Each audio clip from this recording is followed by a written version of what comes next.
অভিজিৎ গঙ্গোপাধ্যায়, আপনি তো সভ্যতার সমস্ত সীমা ছাড়িয়ে যাচ্ছেন।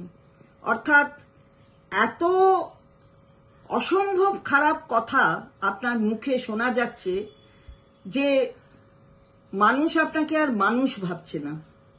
আপনি কি ভেবেছেন? মাননীয় মুখ্যমন্ত্রী, তাকে উদ্দেশ্য করে আপনি যে কথা বলেছেন, সে কথা কোনো ভদ্র মানুষ বলতে পারে বলে আমাদের মনে হয় না। আপনি তো বোঝেনই ভুল, সেটাই তো বোঝা যাচ্ছে এখন। কেউ রেখা পাত্র অথবা বাকি মহিলাদের 2000 টাকায় কিনে নিয়েছে বলা হয়নি।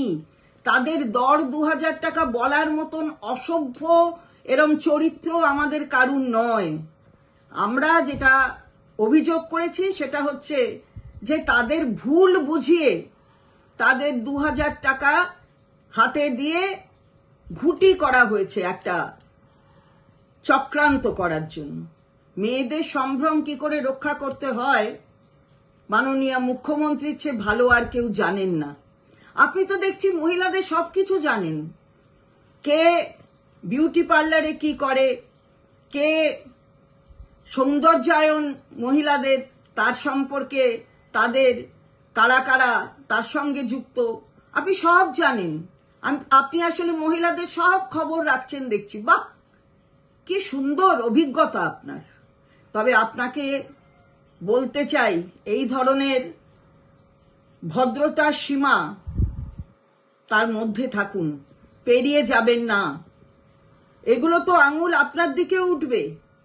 যে আঙুল আপনি তুলছেন অন্যের দিকে, সে আঙুল তো আপনার দিকে উঠবে। আপনি তো বিচারপতির আসনে বসে আপনি তো বলে দিয়েছেন যে আপনি কাদের সাথে কথা বলছিলেন, কাদের সাথে আপনার বার্তালাপ হচ্ছে। শুধুমাত্র একটা নির্বাচনে প্রতিদ্বন্দ্বিতা করছেন, নির্বাচনে জয়লাভের আশায় এই ধরনের কথা বলবেন না। বাংলার মানুষ এটা মেনে নেবে না।